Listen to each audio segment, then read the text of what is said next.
guys, this is Matthew from the Jayoe Nation. Today is Cycle Sunday. I'm not sure when, but I think that I'll post this on Cycle Sunday. We're gonna do this as a bit of a special episode. This will be an interview episode. And I'm sitting here with Sabinna. Are we in? This We're is in Daja. This is Yuanli. Next to Daja. Yeah. Next to Daja. Actually, it's called Miaoli County. Miaoli. I've been to Miaoli. With Ryan, we were in Miaoli. Yes. I met her through Performer Trikes. That's right. And her friend George, who owns Performer, and you two have been good friends for a long time. 20 years. Wow. Long time. She's been showing me around and telling me about her life, and as far as cycling goes, cycling has been a big part of your life for a long time. More than 20 years then. When did you have the job with Giant? I think I quit in 1999, so I've been worked there about 8 to 9 years. Giant is like the largest, is it the largest? The largest company, bicycle company in Taiwan, of course, and the world too. Yeah. The biggest bicycle manufacturing. I was a sales manager, account manager. Okay, so you would talk to customers overseas and try to take care of their problems. That's and right. Things like that. That's my daily job. Okay. That's right. Well, I was major in Japanese. So when I graduated from university, I came back to my town, my hometown in here. Then I found a job with a Japanese translator for about a year or two. Okay. Then I switched to Giant. I was as a sales assistant for a manager. My market was Japanese. Then I found it's a bit because the Japanese is really quite serious and just doesn't quite fit my personality. Yeah. Then How many people worked at Giant at your location? Oh, like 10,000 people, or here right now I think it's about 800 to 1,000, something like that. Okay. So that time was a bit more than that. Yeah. About over 1,000. Okay. That was 20 something years ago. Yeah. Yes. That kind of brings up another thing. This episode is going to be about the Taiwan cycling industry. It's going to be about Sabinna's story with regards to your brand. She has a very interesting story with what she's done. What is the name of the company that you own? Primavera. Primavera. Yeah. With your knowledge of Giant and your friendship with George, you started Primavera. That's right. That was many years ago after I started my bicycle company. I was once sort of oh no, girl, why have to do the bicycle, sort of a bulky and then heavy stuff. I'd rather do some jewelry stuff. It's more easy in life. But actually, then I switched to some electronics company, which make a phone. That time wasn't a smartphone. Okay. And just a phone, like a speaker, receiver, those things. So that made me visit many big companies. You learned how things were made. Like a Nokia, like a Sony Ericsson, those company I've been all visit. Okay. Yes. You worked at the company that made those speakers, or you made that company? No, that's a big company that make speakers, receivers for Nokia, Ericsson. You were a CSR there or something? Customer service rep? Yes. Then I realized that bicycle is the things that I have learned, and then it's more close to our life. It's more lifestyle. It's interesting. Yeah. I've been in this industry quite long. Why I give it up? Yeah. So then I said, okay. So you were working at Giant, then you left because it wasn't quite the same culture, right? It was like you weren't interested in the corporate culture at Giant. I sort of tired. Tired of it, right? It's a good company. A great culture. No, I'm not saying. Just you know, corporate culture and then entrepreneurship is totally different things. Right, you know? Right. You feel like you learn things is so limited. You want to learn more. So I said, well, and this is a countryside. Yuanli is really countryside. Actually, this is the main reason I left home. True reason. Yes, I said, well, I don't want to end up in this countryside. I want to go to bigger city in Taiwan. So I told my dad and mom, I want to quit. I want to go to Taiwan. How were they accepting of that? No, my dad's so Asian culture. pissed. Asian culture. They don't want you to leave the nest. Move, then never never come back. My mom was so crying. Said, oh, she has had to. How are they today? Are they okay with that today? Oh, yes. Right? They're very For all happy. of you Chinese people or Asian people or Taiwanese or whatever, you're so worried about leaving home because of how angry your parents are going to be. It just takes time. Then They'll come actually- around back to you. That's right. And eventually, I found they too, my dad and mom's relationship got much better. Yeah. Because they only have each other. Yeah. So they, See? See, Go. that's really Have an adventure. You'll make your parents better for it. Yeah, for young people. Yes, that's Really, really big really, favor really. for your parents. There's so many people in Asia, they don't leave home. They sort of tied. They don't want to be close to Yeah. each other because there's kids in between. So back to the story, right? So you went to Giant, Yeah. you left Giant, then you Yeah. wanted to do some speaker company, but that helped you to kind of look at different factories, right? That allowed you to kind of see how things were made, see these kind of people putting things together. You found out, why am I looking at all these speakers? I have always been in the bike industry, and so Exactly. you came back to the bike industry. That's right. And so you came back to the bike industry and you started Okay. what? So then I said, oh, then I like to visit Eurobike because this is the Trade most, show. Trade show, most important trade bicycle exhibition in the industry. Okay. So You went there as a sourcing or just, buyer? Just sourcing a buyer, just Yeah, doing just some general visitor. Yeah. visiting as a visitor. I want to see what's new. If you want to see anything new, you go to the show. Yeah. So because that's Europe, always in August, late August.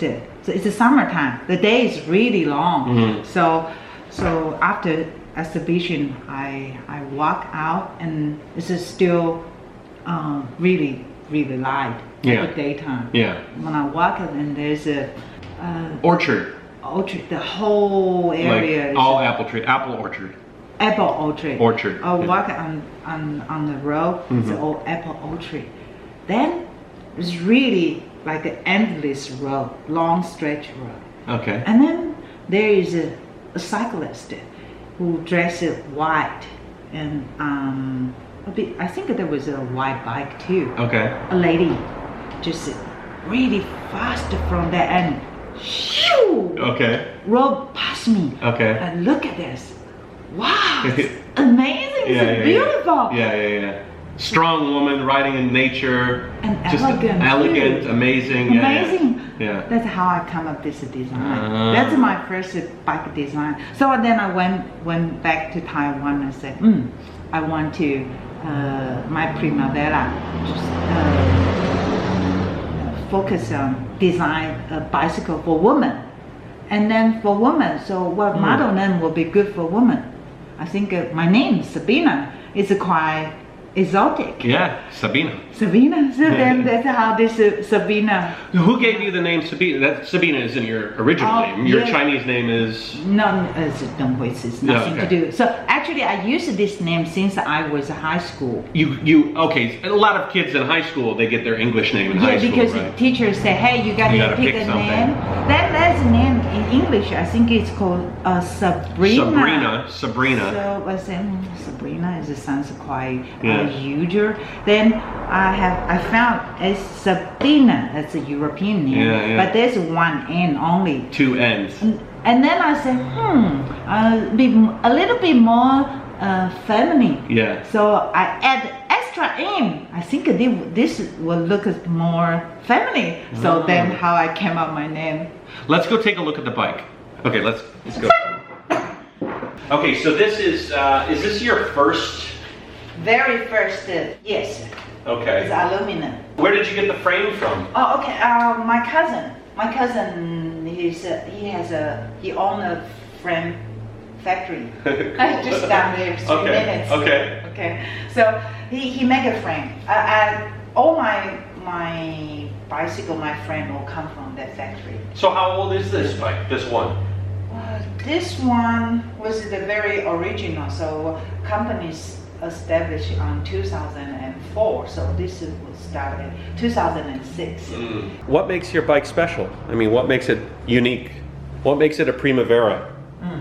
So first of all, at 2006, at that time, most really big bicycle company, they designed the bike for mainly men because bicycle is really men's business. Tool. Men's tool. So women ride second hand. So, and at that time, most of ladies, the so-called ladies bikes are black, red, or something like that. Very ordinary. Yeah. But I think for girls, it should have a girls design. Yeah. That's how I come up this idea. This is so feminine design, which at that time there's no one have this is sort of a design. Yeah. Clean lines, like beautiful decal work. Very much details. Yeah, a lot of details. Yeah. Also want to show the ladies' power, women power. Yeah, there's a lot of ladies on this bike. Yes. Do you see this? Can you see what is this? It's a lady's face. It's a hat with ladies. Let me Where's see. the lady? There's ladies all over. There's ladies here. There's a lady here. A lady here. A little bit of a dream girl. Yes. Yes. A lady there. See? Okay, I see it. I see it. You see it. I see the girl right there. I see the mouth. It's girl powered. That's right. That's right. Okay, so that was your first bike. How many bikes did you end up making with Primavera? Do you know? Like how many pieces did you make total? Oh, that's hard Thousands? to count. More than thousands. Thousands? Yes, thousands. Yeah. Wow. Yeah, it's small. It's not many. Yes. You just closed it down recently. Yes. Oh, it's so established 2004. Yeah. And then closed down say this year. This year about February sometime that I clear out all my stocks. Oh no! How does that feel? That's okay. Bittersweet, maybe. I think it's Steve Jobs saying that. Yeah. Remember, he got fired by Apple once. So he said, start over again, make him feel so relieved. Right. And his entire life, the most creative time was that time. So you're ready to write a new chapter in your life, and this is going to be the best chapter ever, right? Yes. So exciting times. Yes. Jayoe. Jayoe. But one of the reasons that I thought it was interesting to do this on Cycle Sunday was to talk about the cycling industry, especially here in Taiwan. Now you closed down Primavera. Why did you close it down? What was happening here in Taiwan as a whole? What's happening here for the cycling industry and the cycling industry in the world? What's happening? Okay. Once road bike was king. Yeah. Everyone ride road bikes. Yeah. Then everyone jumping in to make road bikes too. What year was like the biggest year for road bikes? I think in 2008, 2007 and 2008 there was a really boom. You saw new companies coming in, new designs, people doing custom bikes, big brands growing bigger, just lots of stuff. Yes, lots of stuff going on. Yeah. Then too much competition. Yes. Saturated. Right. And the market is really full. Yeah. So then slowly they switch it to electric bikes. Right. Electric bikes is not new, but it's become really rebooting or something. It's become a new booming industry. Yes. Like resurfacing and rebranding and more popular. Because now you see the market is all full. The design, everyone sort of catch up and similar. Everyone got one or two bicycle now. So really the demand is just no longer. Yeah. Okay. And bikes last a long time. Like if you take care of your bike, it's going to last forever. Yes. Yeah. So you need to make shittier bikes so that they break, and then you need to buy a new one. But that's not our philosophy, right? We make a good quality. All right, I know. I'm just giving you a suggestion. Okay. The wheel will fall off in 100 kilometers, and then you'll come back. What happened in Taiwan, I'm quite clear because oversupply, and then the demand is just getting low, and now switch it to other things like camping and jogging, of course. Too many outdoor activities to share the market. Yeah, So lots of people doing other things. that's right. Yeah. And I think that in the other world, probably similar. Oversupply is definitely the fact. There's a diversification of activities. Yes. You know, like it used to be, you needed your bike rode, you did your bike ride on the weekends, you did all these kind of things. Yes. But now, I'm going to go to the national park and climb up to the top of Mount Rainier, or I'm going to go to, I'm going to go scuba diving, or I'm going to, there's so much more many activities. choices. That's right. And maybe, I wonder if video games hurt too. Probably. I'm not going to ride, I'm not even going to go outside this weekend. I'm just going to do this, that's probably an effect too. So did you see a lot of industries near here closing down, like a lot of people? I keep hearing this is closing down, bike shop closing down. Yes, and then businesses sort of shaking hard. Right, unsure. Yes. Trying to find the direction, trying to figure out what happened. Yeah. Oversupply, it's been like always have this problem. Yeah. Why this time is it so severe? Right. What's different? Because I was only focused on making road bikes. That was the only thing that you did. That's right. So when it's no longer the niche, everyone doing it. You couldn't diversify because you didn't know how to do anything else. That's right. Mountain bike is no market at all in Taiwan. Oh. That's right. It's really no market at all. Okay. Somewhere in Europe, the US is still, but also they already switched it to electric mountain bike, EMTB. So to be able to do that, you have to have a higher bigger capital to do that, and knowledge too. Infrastructure. I mean, you have to have all of that. All of that, that's right. So it's really a game for much bigger company. Yeah. And other industry, not just bicycle industry, all industry, car, motorcycle, even whatever industry. Yeah, everything's going electric. Yeah, they see the opportunity. Yeah. This is definitely the growing market. Yeah. And that's another maybe 10 decades to go for sure. Yeah. It has legs. Yeah, it's definitely electric. Where do you see yourself going in the future? Do you have any ideas, or are you just kind of like open to the opportunities? Do you think maybe you'll start looking into some electrification of some products, or? Actually, that's a very good question. When I decided to close down the company, bicycle company, and then I keep thinking, keep asking, what happened? What happened to Primavera, and what happened to this industry? Because when we talk to other friends, the bicycle friends, they are all facing the same problem. Customer getting less and less, business getting harder and harder to do. Yeah. Really, really no margin. Yeah. Very, very low margin. Were you selling only in Taiwan?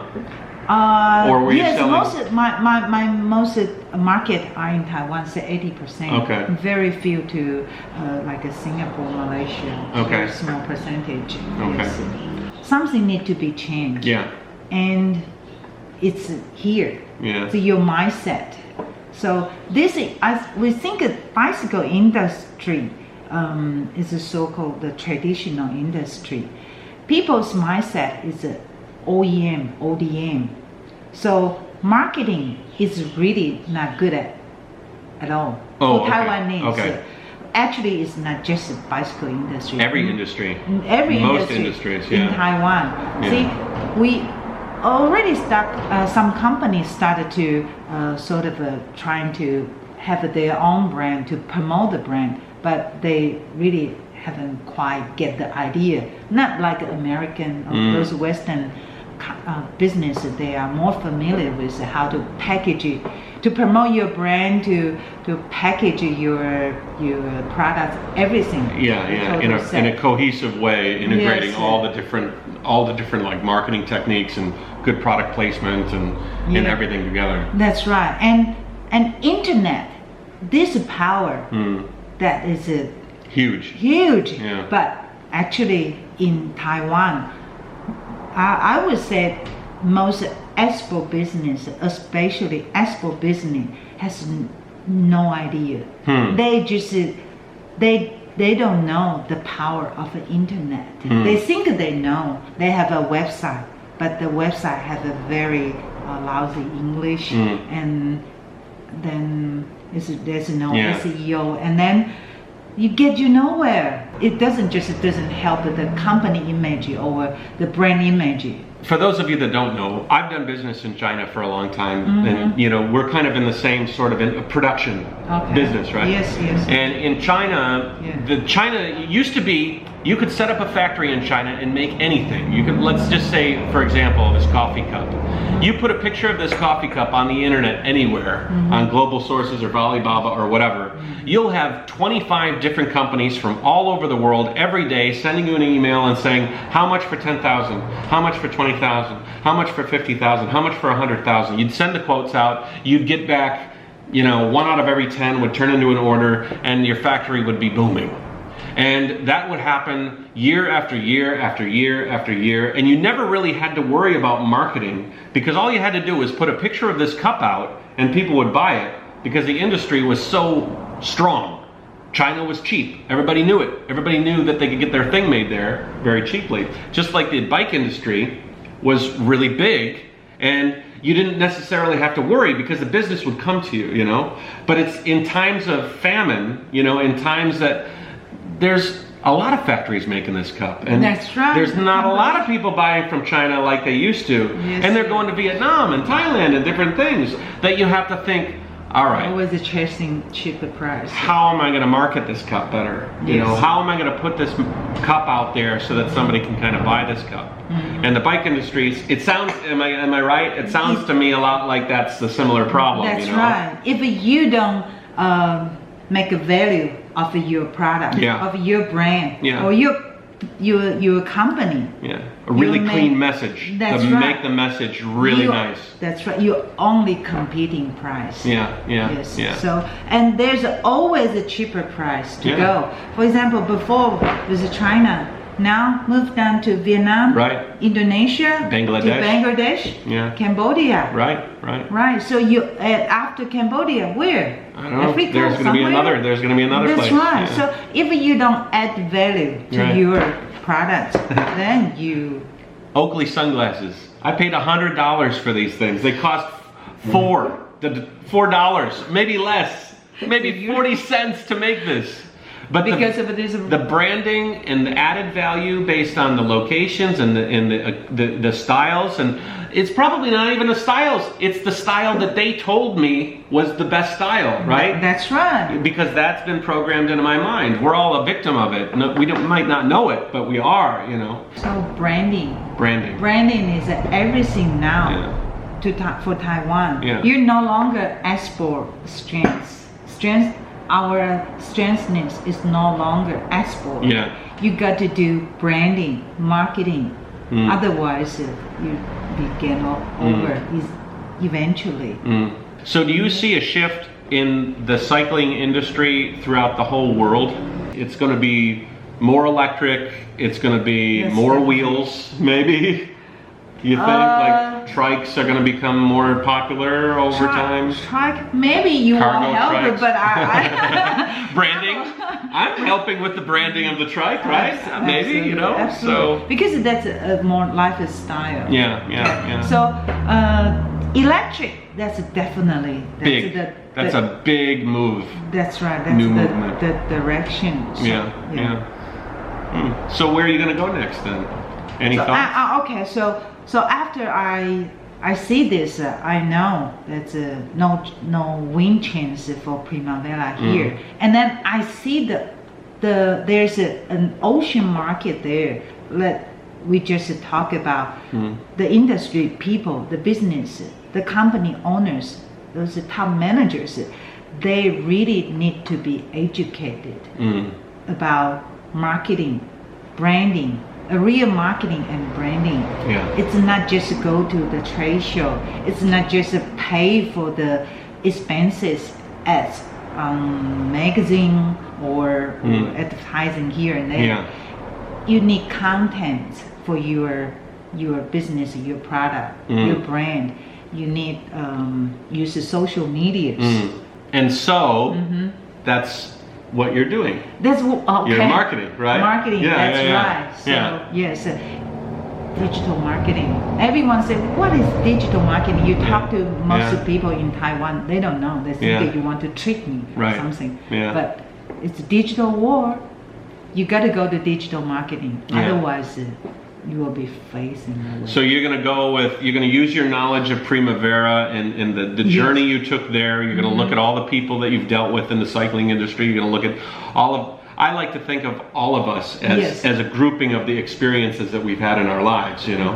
And your experiences have shown you that marketing and social media and branding are really important for the businesses here in Taiwan to become successful. Absolutely. So you're going to use all of that previous knowledge and incorporate it into your future. My value. I see my value now. I hope I can help some companies. My good friend Georgie, he accepted my proposal, and then I think he's starting to get that performer. Performer. That's right. So I think more company like a performer. And if I can really help them to really open up the market and then add the brand value and then be successful, I'll be very happy. That's my next chapter. One more thing to talk about. Okay. I'm very curious because yesterday I went out with her and two of her girlfriends and we had a great time. There was Annie and Li Ling. Yes. And they were all three entrepreneurs and it made me think, and I wanted to ask you, what is it like being a female entrepreneur in Taiwan? Do you have a more difficult time? Is it harder for a female than a male? Is it make you a little bit unique and so it makes it a little bit more powerful? I mean, is the community of women entrepreneurs big here in Taiwan? I'm curious. Very good questions.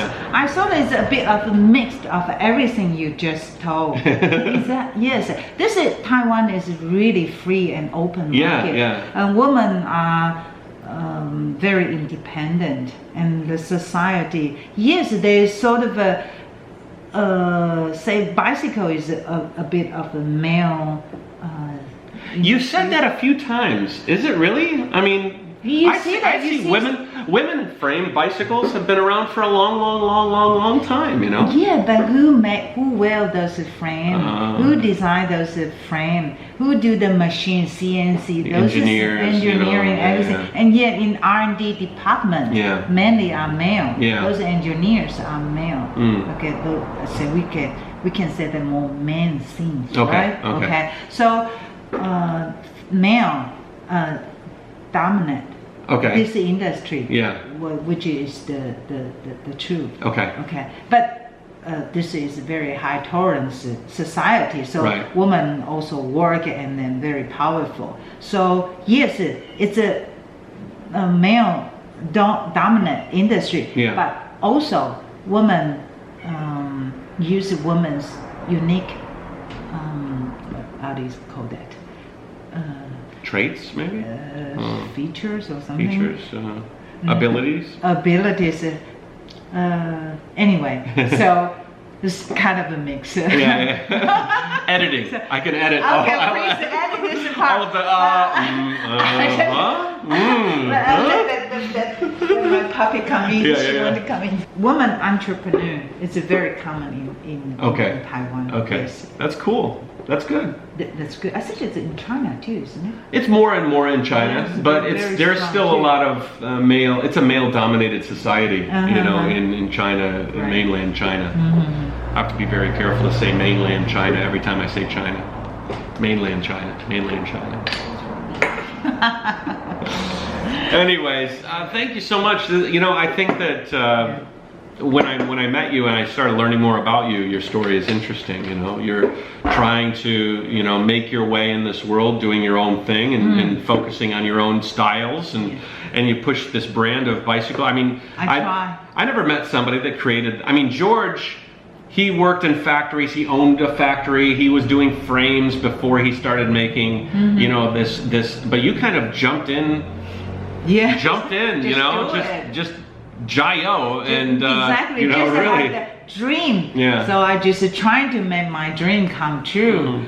So when I see your story, I think about a person that has been pursuing their dream, and maybe the dream has changed. Maybe the industry has changed around the dream. Maybe you had to take a step back. Maybe you had to close one door to open another door. That's right. But as long as you keep moving forward and you don't stop, like stopping is the worst stopping. thing that you can do. And You got to be adjusted. Right. Oh, this adjusted. You, Yeah. Yes, people say you got to stick on your dream and Yeah, yeah. and no matter what, Right. just go for it. But when you see there's a dead end there, you can change direction. you change the Yeah, yeah, direction. Yeah, that's right.